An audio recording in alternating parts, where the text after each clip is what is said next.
Everybody. Good morning, good afternoon, or good evening, depending on where you might be joining us from in the world today.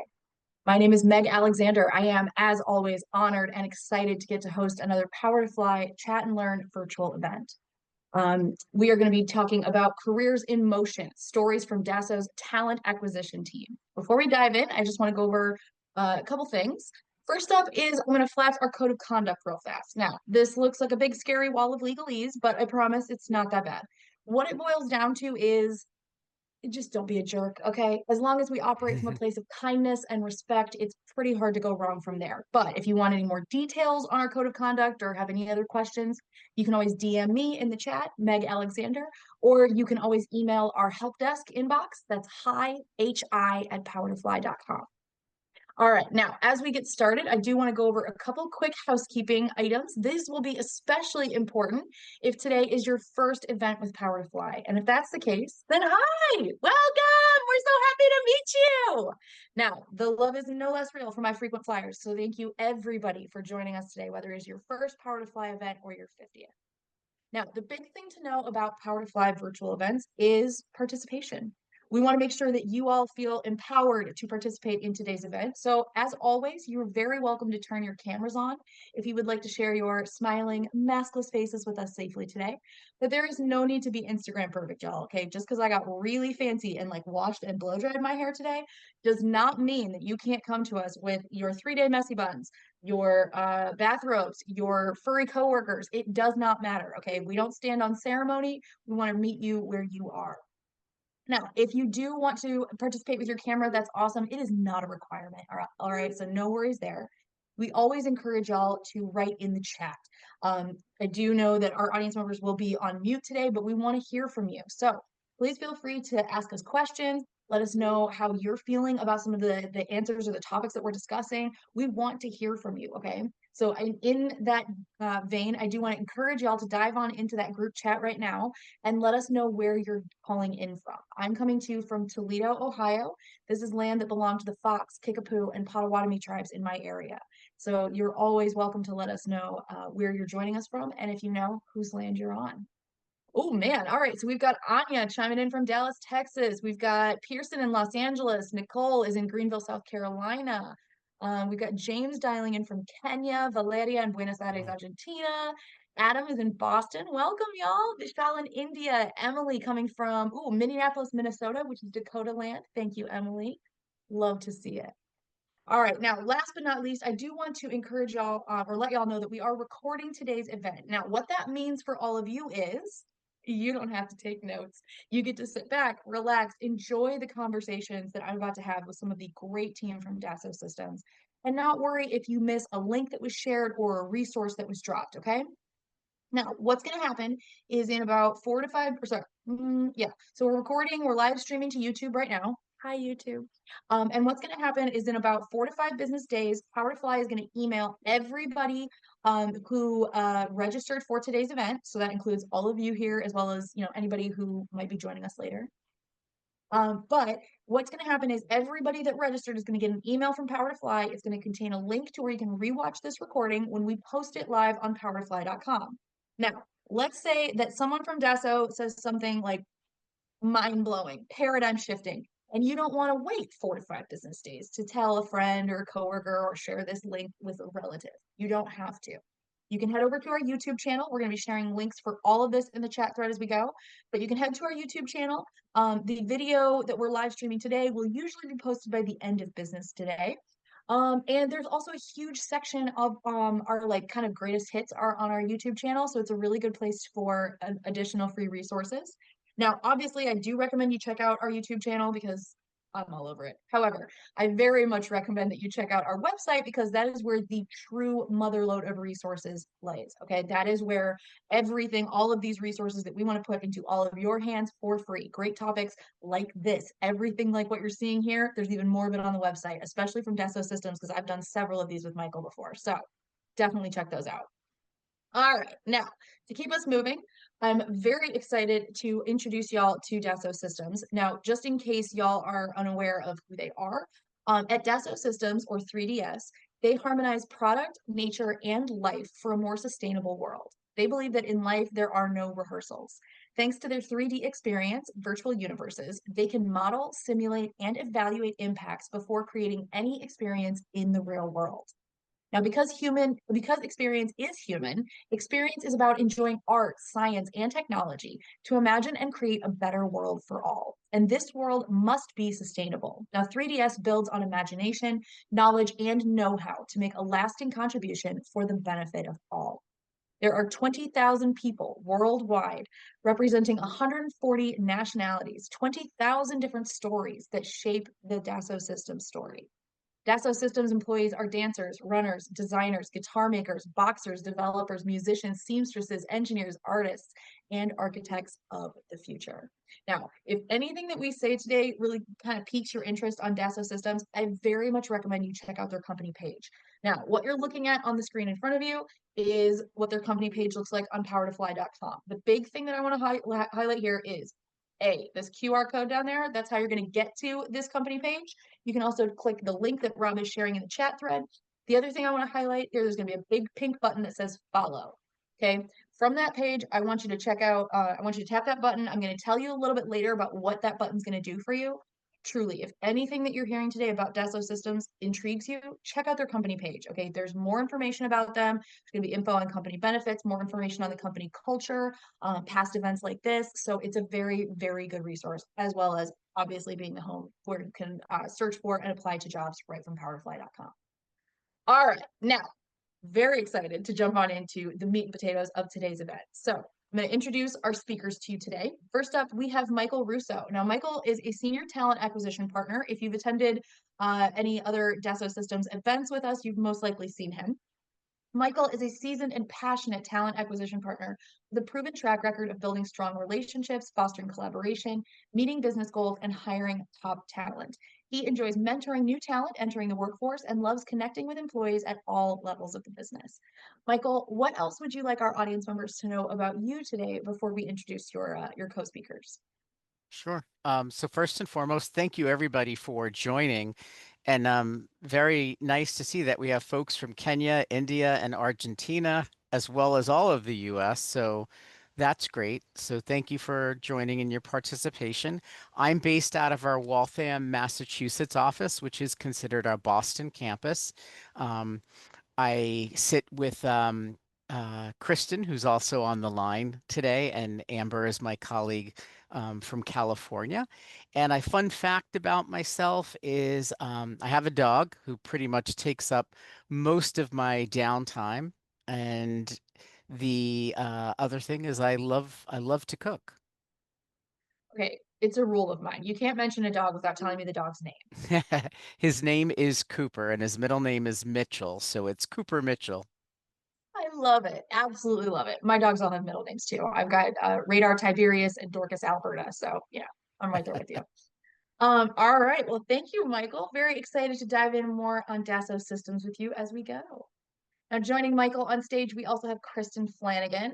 Now, Kristen is also a senior talent acquisition partner, accomplished HR professional with 15 years of experience in full cycle talent acquisition, recruitment strategy, and human resources operations. Now, she currently serves as a talent acquisition manager and leads innovative hiring initiatives and strategic sourcing efforts, delivering top tier talent across diverse teams in alignment with long term business goals. Kristen, I'm so excited to have you grace the stage with us today. What else would you like our audience members to know about you? I also want to thank everyone for sharing this space with us today. I, as Michael said, am based in Waltham, Massachusetts. We sit very closely with one another, always on calls with Amber. It feels like almost on a daily basis. So we're a very close, tight-knit team here at Dassault.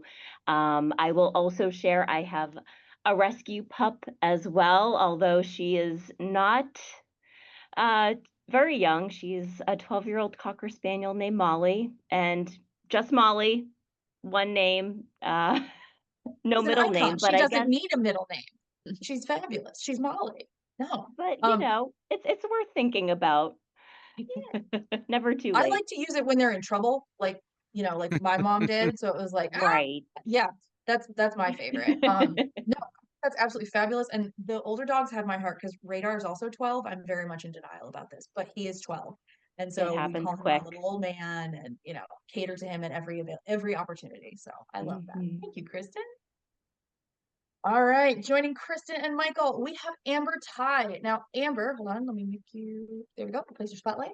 Amber is an talent acquisition specialist, specializing in early career development and talent act. Now, as the co-lead of the university recruiting program at Dassault Systems, she drives initiatives that support intern to hire conversion and help early career talent successfully transition into the workforce. Amber, I know you're going to be very popular with a lot of our audience members. We have a lot of early career starters that join these conversations. So I'm very happy to have you on the stage with us as well. What else would you like our audience members to know about you? Hi, so thank you so much for the introduction, and I'm really glad to see everyone joining. Like Michael and Kristen mentioned, I'm located in our San Diego, California office. And on the flip side, I don't have a dog, but I do have a cat named Ryu. He's 4 years old and takes up a lot of my time and attention as well. So yeah, I guess a little fun fact about me is that I'm currently marathon training for the LA Marathon right now. So if there are any runners out there, I'd love to connect. Oh my gosh, that's amazing. I'm honestly, okay, so the longest I've ever run was a half, and I did it at Disneyland.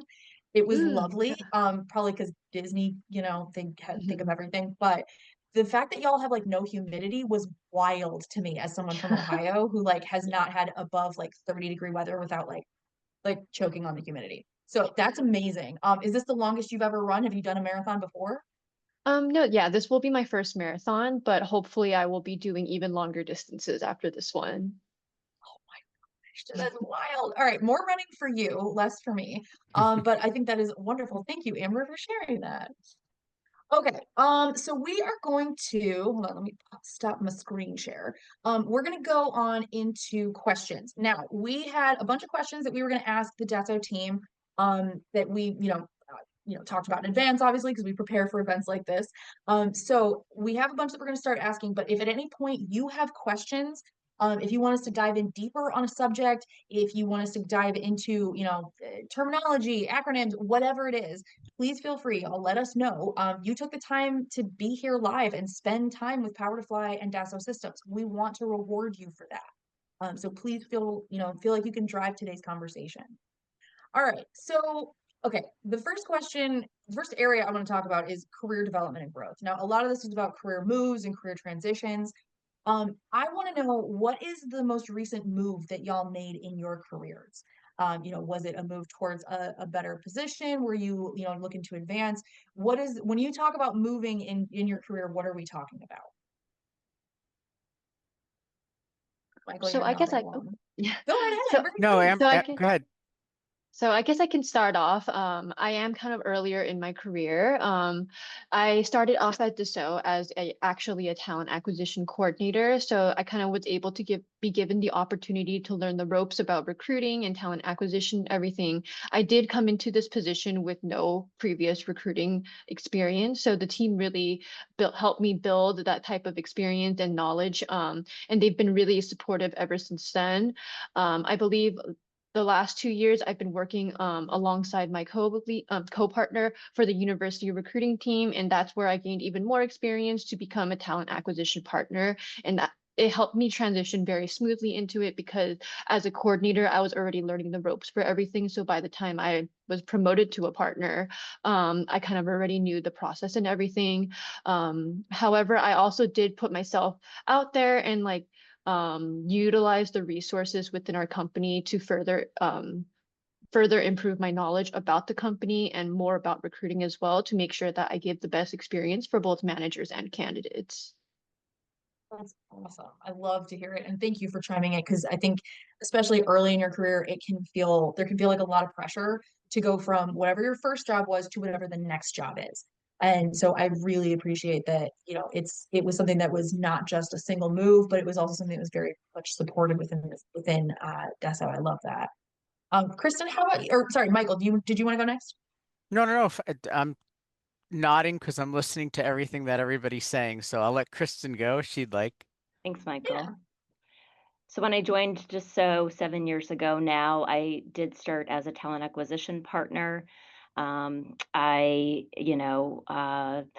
focused on recruitment for a lot of different functions. Said yes to a lot of things, new opportunities, right? Getting exposure and really trying to understand the organization globally, where are the connection points, how people support one another internally. My main focus ended up with sales, as well as some administrative positions.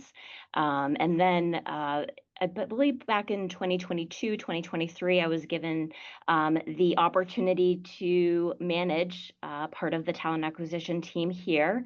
And that was really exciting. And then about a year later, I was also given another opportunity to focus on strategy within sales, technical sales, marketing, and our general and administrative functions.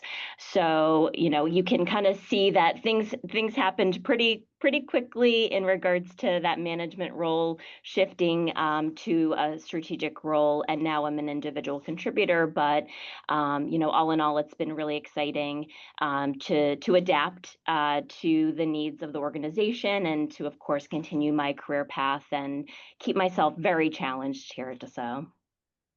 Excellent. We love to hear it. All right, Michael, how about you? Sure. So, my current role is Senior Talent Acquisition Partner, and I started out at Dassault as a talent acquisition partner. So grew a bit in that role. I've been with Dassault for 11 years. My career spans longer than I'd like to admit to, but I've been in my professional career for about 30 years now. And I've done everything from being a recruiter to an on-site manager. I managed a team years ago in staffing. I've been an HR generalist. I think, to talk a little bit more about now or the challenges, though I've been more in the same role, what's been interesting for me is having additional work that I'm passionate about. I'm co-leading our Pride ERG. And in terms of recruiting, I primarily have focused in my past life on some inside sales roles, as well as now it's been more general and administrative, so a lot of finance. So I've been getting to work with Kristen and other partners on her team, and I'm doing and exploring more sales opportunities. So really enjoying the change of doing something a little bit different. Love that. Okay. All right. Now the question then becomes, how has and how does Dassault support career development for long-term employee growth? It's one of those things where a lot of times people leave because there might not be an opportunity to progress in their career or to grow or learn new things or anything. What does this look like at Dassault? What does that support look like? Sure. You guys want me to take this one first? I think one of the great things about Dassault is it does foster a culture of moving people internally. We're very much a performance-based company. So if you're doing well, though we are a large company, the way that our offices are set up and business units are set up, it's really got more of that individual family feel in a lot of groups. So it's very visible. And if you're doing well, it's going to stand out. And so, sometimes it's not just upward mobility, sometimes it's lateral mobility. So I'll give an example. I had a gentleman that I had worked with who had been in IT very early in his career, and then he switched. He got a finance degree and he went into finance. And then he was partnering. He was the finance business partner to the IT group.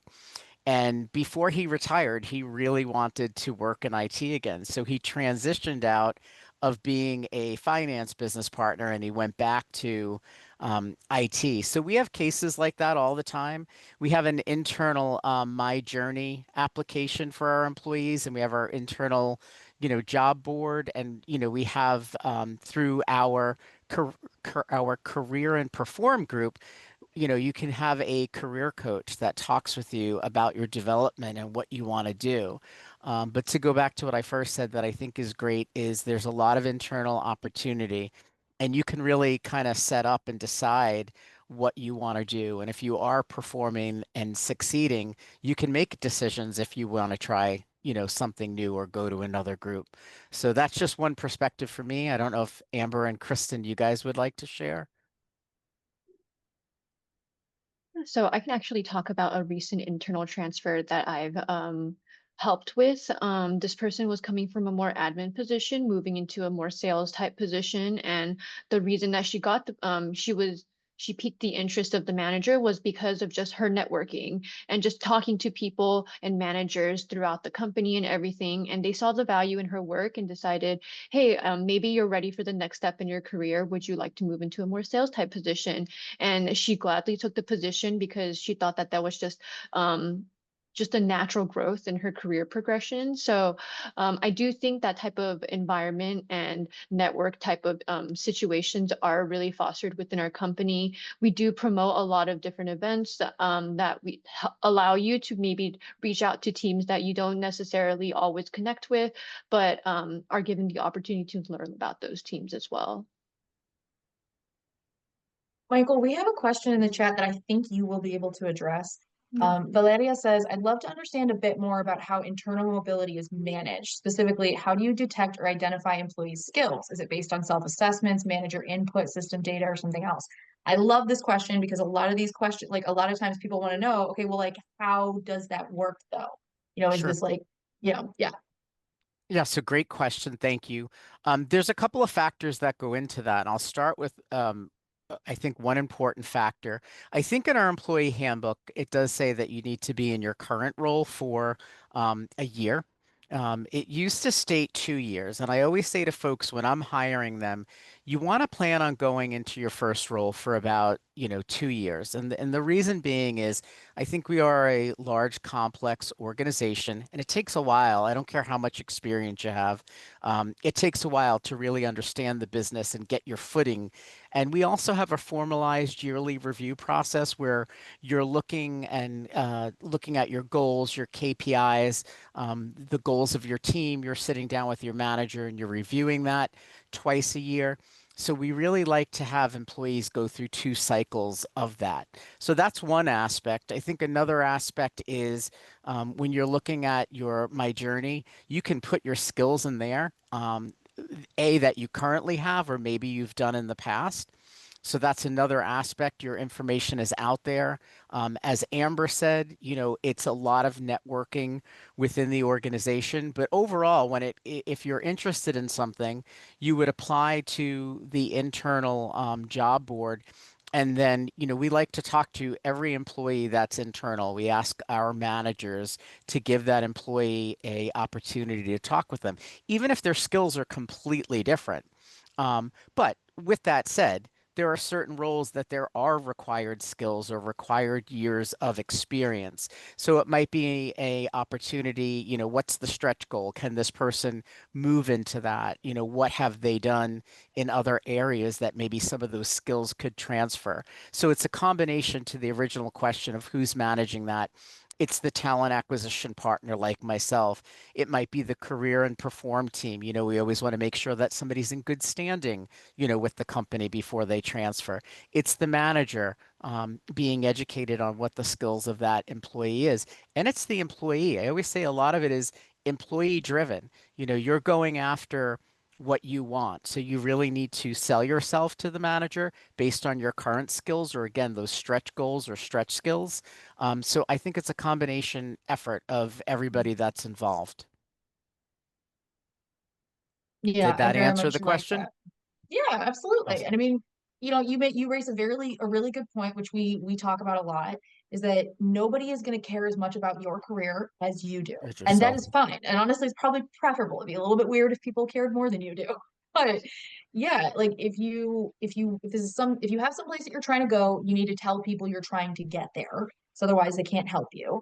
But that'll also help you to try and identify where you're going to start with. So I like that. Yeah.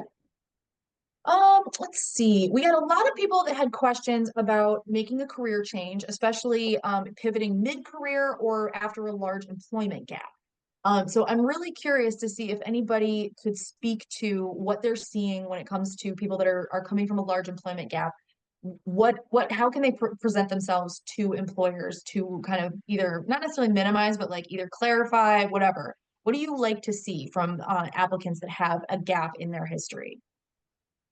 So I think first and foremost, we want to see what you have been doing in your gap, right? To be honest and transparent, absolutely. Are there different networking events that you have maybe participated in?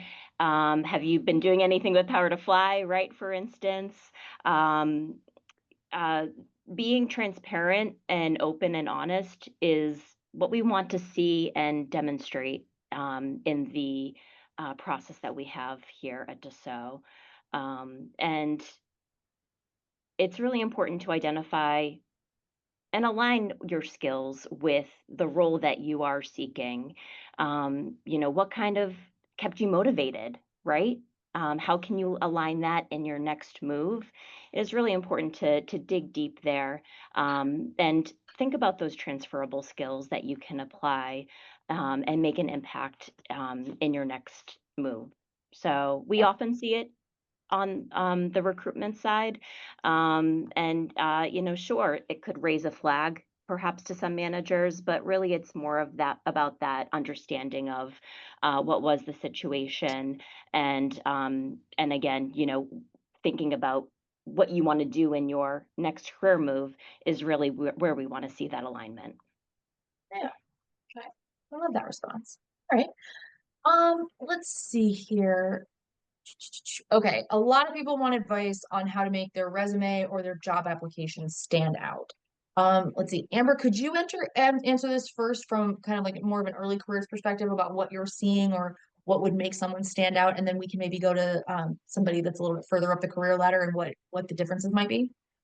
Yeah, of course. So I tend to see a lot of times with early career applicants that they're mass applying to these positions without really fully reading the job description as much. So I would definitely recommend tailoring jobs like your resumes and everything to what the job description is looking for. A lot of time with the generalized resume, it does showcase some of your skills, but when you really highlight and showcase the specific skills the managers are looking for, it definitely catches the recruiter's attention and definitely makes it so we can actually see you see projects or professional work experience be like with applied skill sets. So a lot of times that with early career candidates, they might not have as much professional experience, but you can always put your personal projects, school projects, stuff like that into it. A lot of times managers don't want to just see what software or programs or things that you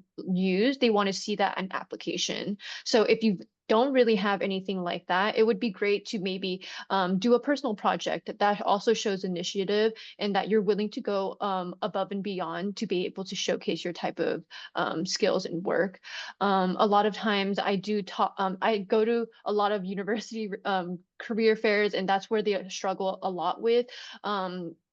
Volume doesn't always mean quality. So definitely take a look and slow down a little bit with your application process just to see how you can really sell yourself to that company. Yeah, I like that. And I love the personal project idea. I remember couple of jobs ago when my husband was applying, he submitted project applications or like project ideas because he hadn't been hired to do it professionally. And so he showed them the plans that he drew up for our garden at home because I wanted to have a vegetable garden. I had to take into account like this much light and blah blah. And he like worked out the drainage and all kinds of stuff for me. And that was what he used to show off, like, hey, these are some of my design skills. So I can tell you for a fact, these are things that real people do. But I absolutely love that because then you can take something that either you've already done for your own amusement or use it to expand on your skill set in an area that really interests you. I very much like that. Meg, to reinforce what you just said and what Amber said, I had a former intern who recently got rehired with the company, and excuse me, she had been gone from us for a year and did not have full-time employment somewhere else, but she was doing volunteer project work. And so as she came in to re-interview, the manager that she interned with knew her, but somebody else did not. And it was a great way for her to sell herself and her skills, even though, again, it wasn't a full-time specific job. It was project work that related to that job that she wanted. And ultimately, she did get the job. Yeah, that's important. Can we say that louder for the people in the back? It's still experience if you didn't get paid, okay? That's still experience. I know that's wild coming from Capitalism Central here, but it's still experience if you didn't get paid. So absolutely second and third that. I love that. Let's see here. Okay, we did have a couple questions from people. Michael, I want to go to you first on this one because I know you're my fellow neurodivergent buddy. Um, a lot of people had questions about if they are neurodivergent and are at all seeking, if not accommodation, then at least awareness. Do you have any advice for anybody who is neurodivergent and navigating the job market right now? Great question. So, and I will say that I'm not an expert in this. I am still learning, but with all that we do for inclusion and belonging, I think that we're learning more and more about different groups, maybe differently abled people that we might have not been focusing on before. So one of the things that we have done with our inclusion and belonging series is we've had speakers come in. And through our employee assistance program, we had somebody come in and do a training on neurodiversity, which was great. So I think the first thing is awareness and education. In terms of, what you can do differently in applying, we talked earlier about being transparent. People should be able, my big thing is everybody should be able to be their true selves at work. Now, that doesn't mean you might want to wear a sign on your shirt, but maybe it's a conversation with your manager like, hey, this is something that I deal with or I struggle with, and I prefer to sit in a more quiet location than being in a very, highly visible or traffic location. Um, One of the other things that we are doing and we are learning is I'm reading a lot online about some of the companies that are really advanced in what they do for people with neurodiversity. So I know I was reading some things about Microsoft and Ernst and Young. So I think, kind of maybe read about and learn what some of the trendsetters are doing, and then you can develop plans based on that. I also know in terms of there are some specific job boards, and with one of our groups that we partner with, we work with a company called Circa. So all of our jobs beyond going to Power to Fly go to different diversity job boards, and I believe one of them is Ability. .com. So I think being able to be your true selves, have those conversations where you need to, um, and know that it's something I think that we are learning and evolving on and trying to do more with all of our hiring across the board. Excellent. Absolutely love that response. And you're right. None of us are experts, even those of us within the bandwagon. So I very, very much appreciate that. All right, we've got a little less than 30 minutes left in today's session. I do see we've started getting some questions in the chat. We love to see those. I'm grabbing all of those. So we're gonna try and get to as many of them as we can today, but just hold your horses and keep sending questions in if you have them, y'all. We're taking down every single one we see. Let's see. Okay, do you have any tips to address perceptions of being overqualified? We hear this a lot from either more seasoned professionals, aka people who are over 22. And so I think this is something that a lot of people are worried about is like either appearing overqualified or kind of just not getting any response back when they apply for things. Um, do you have any tips for somebody if they're worried about appearing overqualified for a role they've applied to?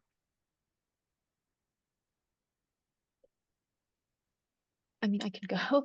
Yeah. I wouldn't necessarily say that anyone is really overqualified. I think those are just extra skill sets that could make your work like stand out even more. I think there are definitely some times where people can get frustrated about the non-response or anything that they can get from certain companies.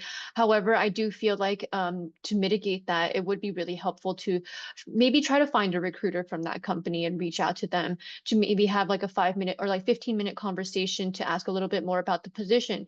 Maybe that position on paper seems like it aligns, but on the back end, when you learn a little bit more, you realize that, oh, this is not actually something that I fit with. And maybe if there are other positions that fit better for you. I would say that most of the time, like your skill sets will only benefit you in a certain way. So don't feel like you're doing too much or anything. Like I think if anything, it may just not be the right position for you. And if you do really enjoy that company and want to try to get your foot in the door and everything, I would definitely try to reach out and connect with someone from the company just to see what other opportunities there might be for you. And a lot of times, you might not get it the first time, you might not get it the second time, but I've definitely had candidates before that come in from multiple different positions who eventually do get hired into the company because they just kept trying.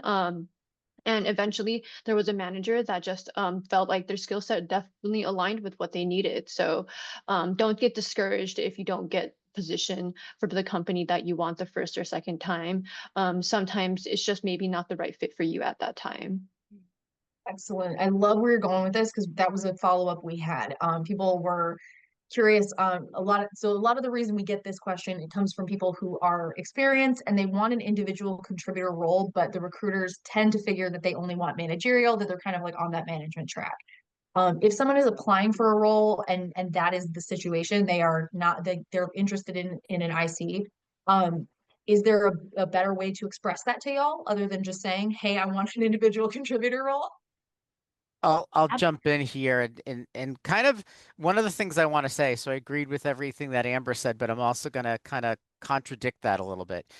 One of the things I want to say is sometimes, if you do have a role where they are looking for 3 to 5 years experience and you have 25 years of experience, chances are, I'm going to be real, you're going to be overqualified for that job. And I'm just trying to be transparent. There are certain jobs where they are looking for a certain amount of experience. And it's also probably based on, the level of the role, where the compensation might be for that particular position. But to go back to what you were just saying, Meg, if somebody, let's say, has been, on management and they want an individual contributor role, what I think is great is, when you get that opportunity, and hopefully have an opportunity to talk to the recruiter, or when you are applying, try to put a blurb as to why you are interested in the role. And something along the lines of, please know that even though I have management experience, this is what I'm looking to do now.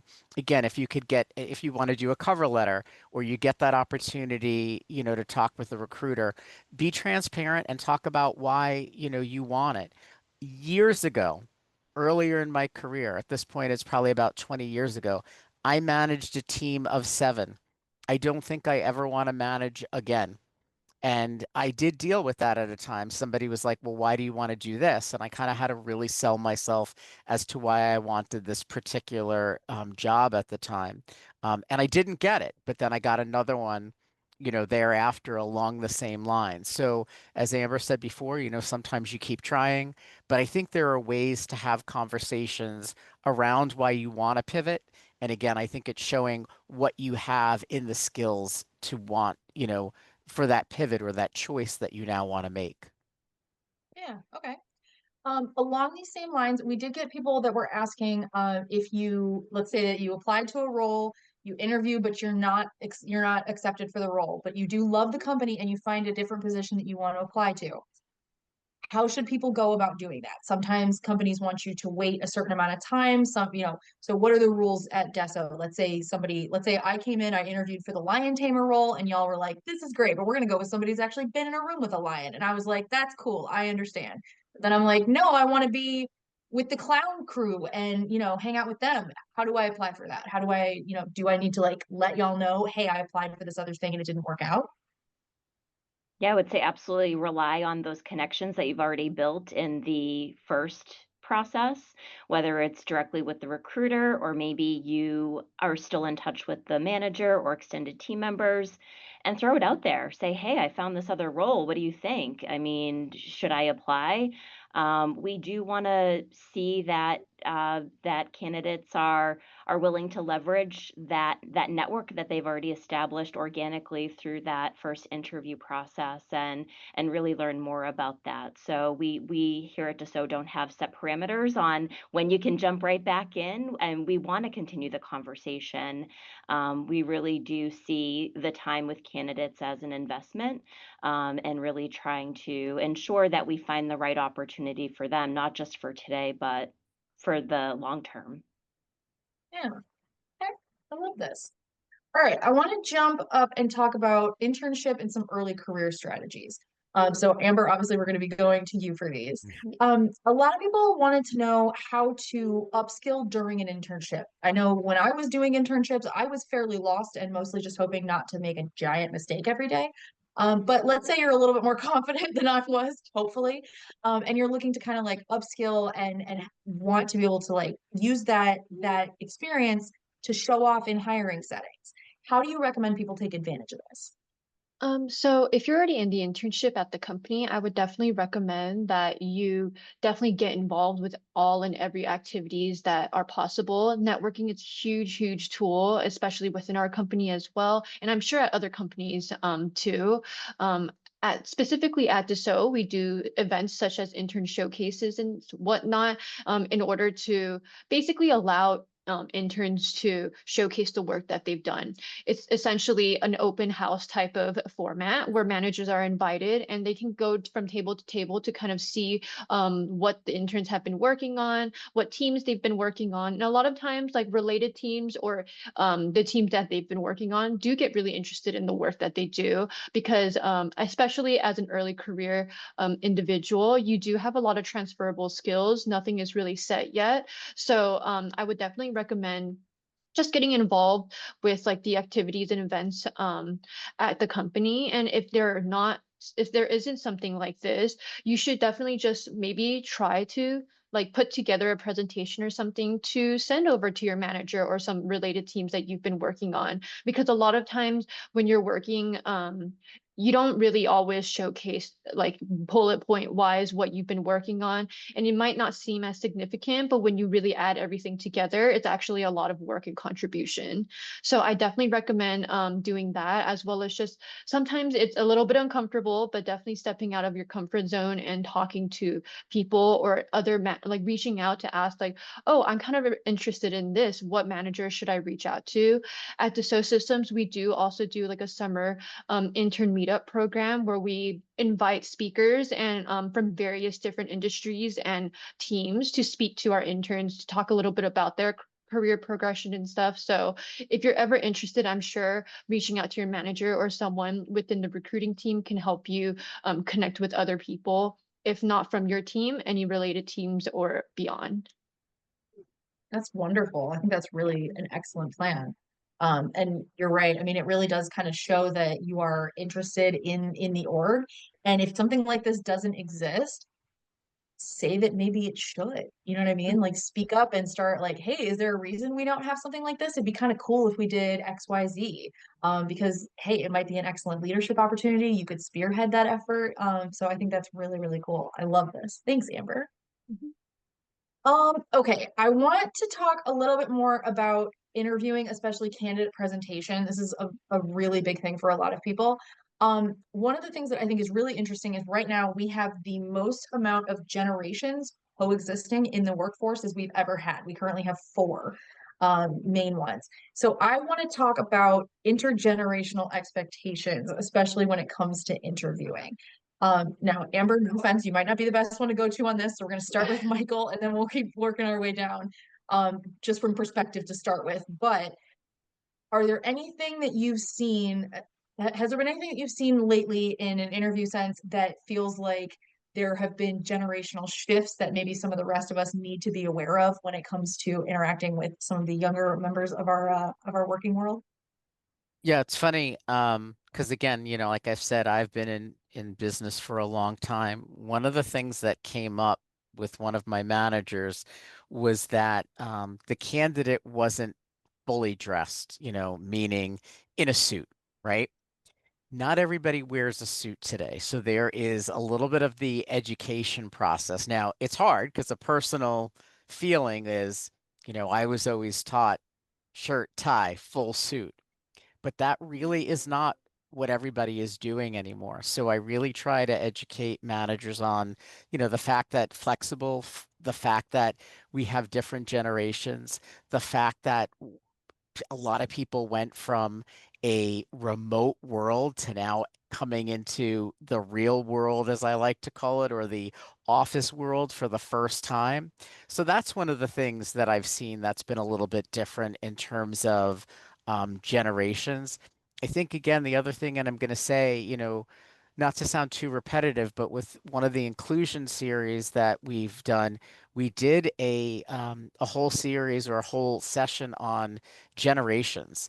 And it was really, really interesting for me because though I think I'm so open, I learned a lot about sometimes the things that I might do or say that could potentially bother somebody that might be in more earlier career.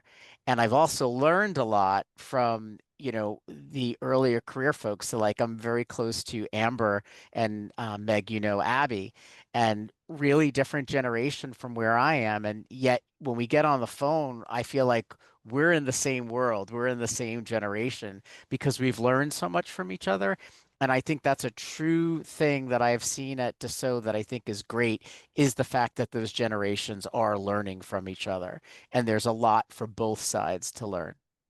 Yes, the generational blending I think is one of my favorites. And I don't know about you, but I feel like your first workplace bestie almost has to be at least 10 years older than you. It's just kind of how it works. And so I think that that is absolutely wonderful. And I like to hear that kind of stuff because you're right. I mean, like the suit thing, because on the one side, right, on the managerial side of it, they're coming at it from a respect issue, which is completely understandable, right? It's like if I were to show up topless to an interview, somebody would be like, you're not seriously here for this, right? But on the other side of it, we all understand it's not that deep. Some people just don't have a full suit. We're still here, ready to go, ready to interview. It's not an immediate, like, disrespectful thing to Right. open a conversation. So I think you're right. It comes from genuine curiosity and learning more about other people as a response instead of the immediate judgment. I think that's Absolutely. excellent. Yeah. And rely on the Amber, recruiting oh, team to yeah, please go understand for what it. those manager expectations are. Sorry, I just Yeah, jumped right no. in, but I think that each manager has a different style, expects something a little bit different, and the recruiter knows that manager pretty well. So ask the recruiter, like, what should I expect? What should I plan, prepare? And I think that's really good because then you can kind of lean in a little bit into what that manager expects and have a little more intel as you go through the process. I love that. That's Yeah. great. And to Kristen's point, I didn't want to forget, we have a lot of folks that are interviewing for the first time in our process, Zoom. So I will say to folks, whereas again, prior, it probably would have been in person. I always say to folks, treat this as if it's an interview, that you're going in for face to face. And sometimes if somebody asks, they'll say, should I dress up? I'm like, yeah, absolutely. That would be a great thing to do. So when somebody does ask, I'll give them, my perspective of what I think they should do. And if somebody says, hey, do I need to be in a full suit? I'll say, no, you might want to have a collared shirt and a tie. Um, it really depends on the individual. Yeah, I like this. Rob is also chiming into the chat saying RuPaul says everyone should own at least one good suit. I absolutely agree with this, but also like completely understandable that like I don't even know. In the late 1900s, it was a little bit more affordable to get, your separates at Express, whereas maybe that's not a thing we can do anymore. So, no, I like this. I love this conversation. Okay, we got a couple more things I want to cover before we run out of time today because we've only got about 10 minutes left. Um, I want to talk about the strategic outlook for the next 5 years. Now, obviously, nobody has a crystal ball and we can't predict the future, but I want to know where y'all see 3DS going in the next 5 years. What should people know? What should they be excited about? Well, to start, our leadership team is made up of visionaries. They're always thinking about the future. A couple of years ago, we started to talk about what 2040 looks like. So we're beyond the 5-year mark there. But it's really captivating to hear about how we want to continue progressing as an organization. How do we deliver products that are creating experiences not just for our own customers, but their customers, right? We're keeping sustainability in the forefront of our minds in every decision we make. Mind you, very diligent decisions. So it's really led our organization to be very stable over the past several years, and we want to continue with the generative experiences that we can deliver.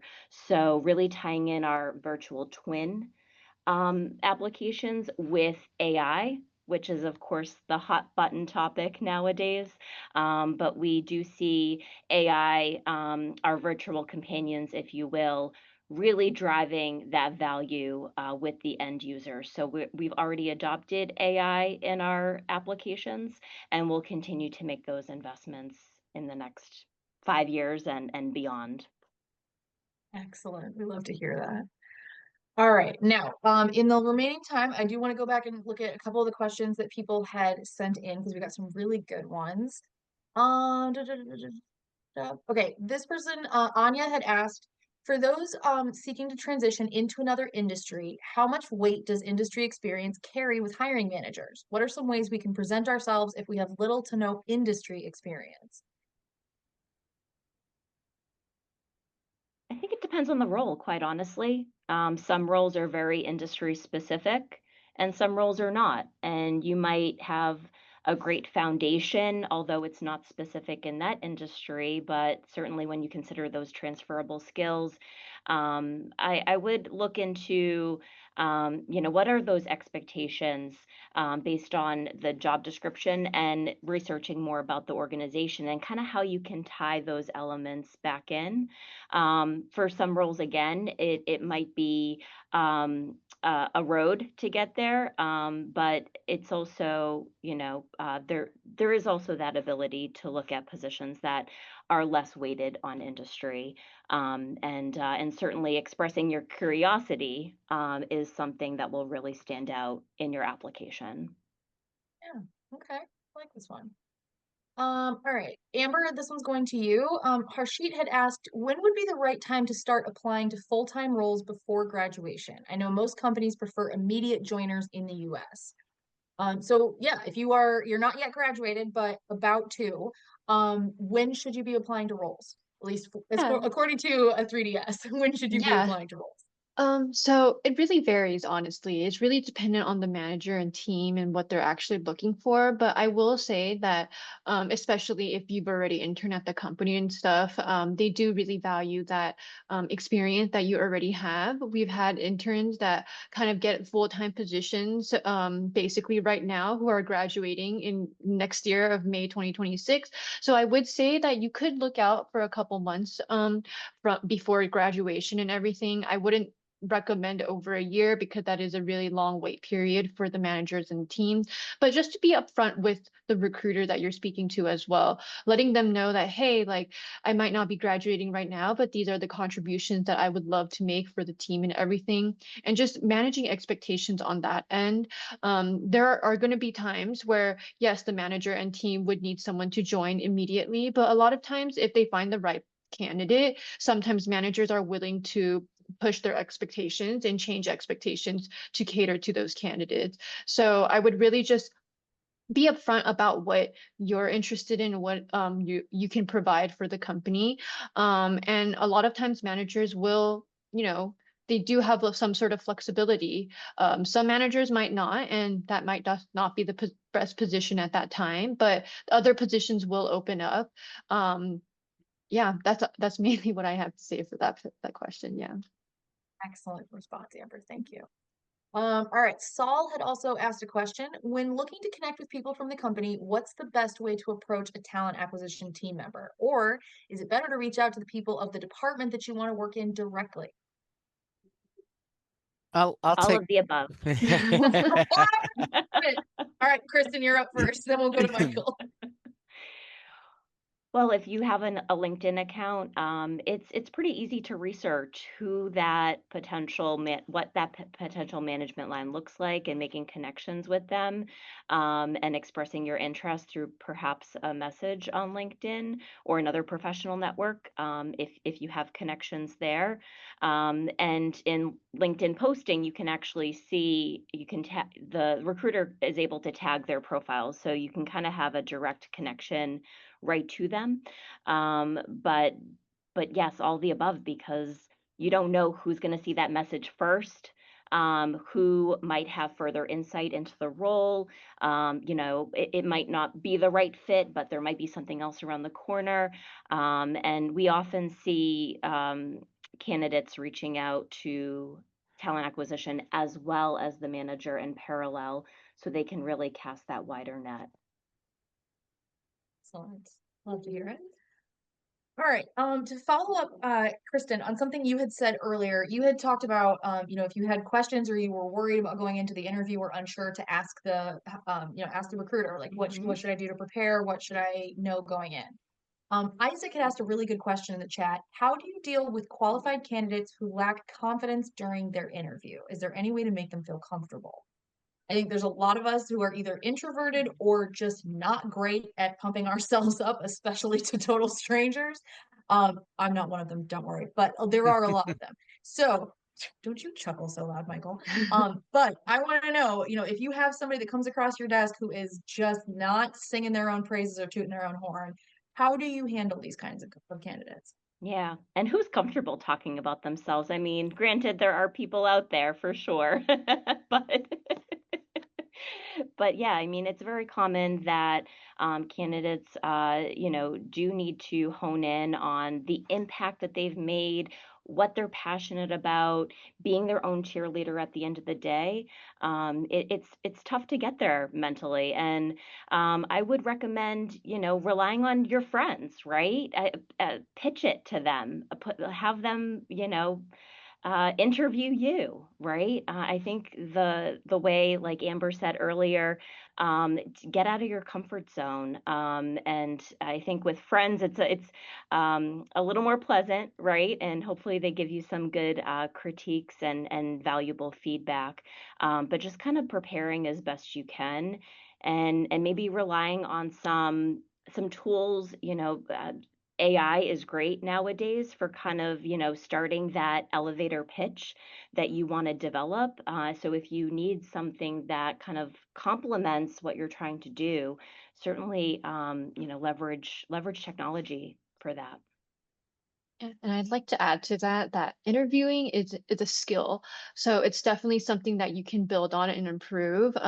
I think from the get-go, no one is great at talking about themselves until they really build up the practice to do so. And like what Kristen said, there's a lot of resources out there for you now. So definitely look at some of the behavioral questions that you can find online.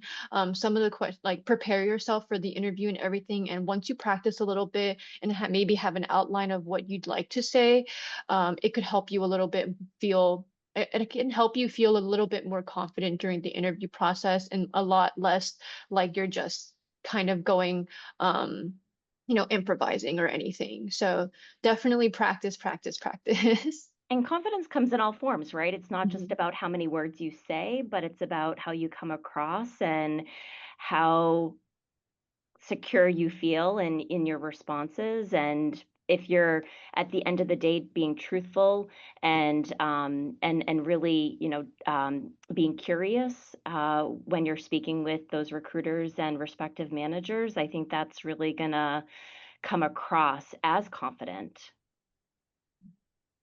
Love it. All right. Well, I want to say a massive thank you to the Dassault Systems team, Amber, Kristen, and Michael, as well as all of the fabulous unsung heroes behind the stage or behind the scenes. There is a lot of work that goes in on these events in the background. So we very, very much appreciate all of y'all who put in so much hard work so that we all get to sit up here and look so cool.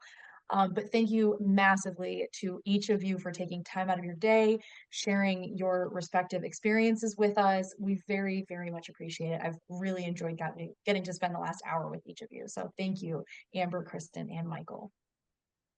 Likewise. I also want, Yeah, likewise.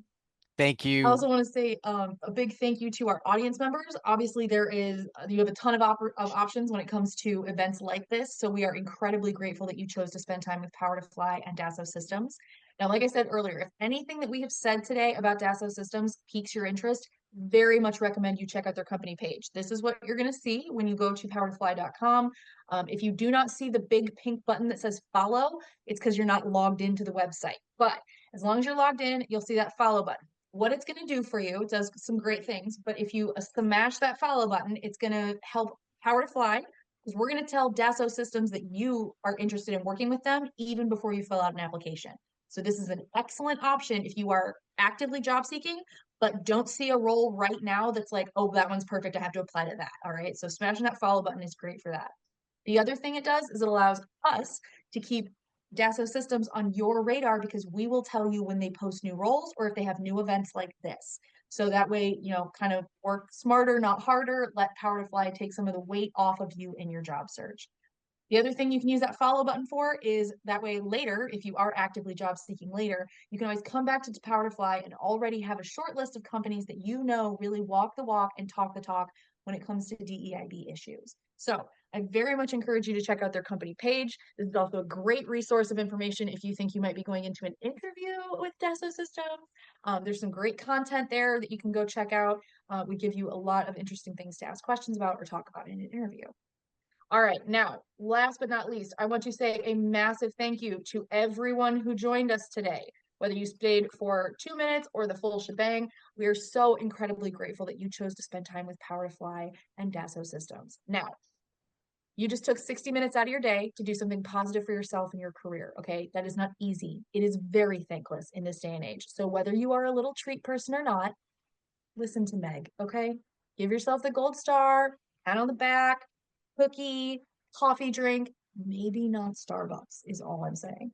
But regardless, I hope that y'all go out, have the day you voted for, okay? Do something nice for yourself, do something nice for somebody else, maybe a stranger, these are all just ideas. Take what you will.